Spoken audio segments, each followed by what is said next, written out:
OCD থেকে মুক্ত হবার জন্য একটা সিবিডি বলছি, কগনিটিভ বিহেভিয়ারাল থেরাপি, যেটাকে বলা হয় বিহেভিয়ারাল অ্যাক্টিভেশন। এটা আপনি কিভাবে করবেন?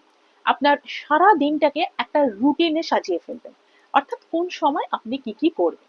সেক্ষেত্রে ওসিডি এবং তার জন্য যে কম্পালশন, অর্থাৎ অবসেশন এবং তার জন্য যে কম্পালশন, এই যে কাজগুলো আপনি করেন, সেই কাজের জন্য আপনি নিজেকে সময় দেবেন। তবে সেই সময়টা আপনি দেবেন 1 থেকে 1.5 ঘন্টা, তার বেশি না।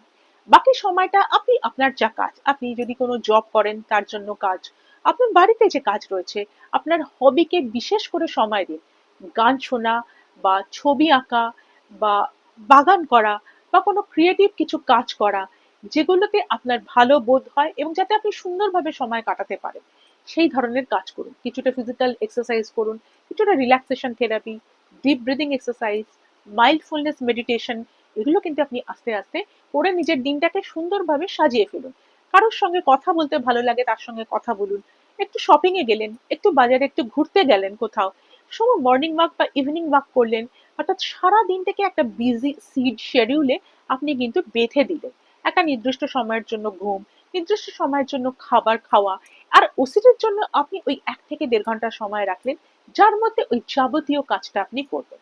যদিও কাজটা করা এতটা সোজা নয়, তার কারণ ওসিডির একটা স্ট্রং আর্চ থাকে, কিন্তু প্র্যাকটিস করতে করতে এটা আপনার দখলে এসে যাবে।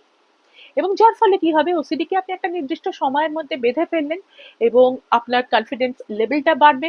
এবং এই যে আপনি ন্যাচারালি দেখুন, আপনার এই অবসেশনের জন্য কম্পালশনটা করলেন না, কিন্তু ন্যাচারালি কিন্তু সেটাকে আপনি আপনার কন্ট্রোলে রাখলেন। আপনার অ্যাংজাইটি লেভেলটা, আপনার স্ট্রেস লেভেলটা, এগুলোকে কিন্তু আস্তে আস্তে আপনি আপনার কন্ট্রোলে নিয়ে আসলেন। এবং যার ফলে কিন্তু ওসিডিটাই তখন কিন্তু অনেকটা উইক হয়ে যাবে এবং আপনি আস্তে আস্তে সুস্থতার পথে এগিয়ে যান।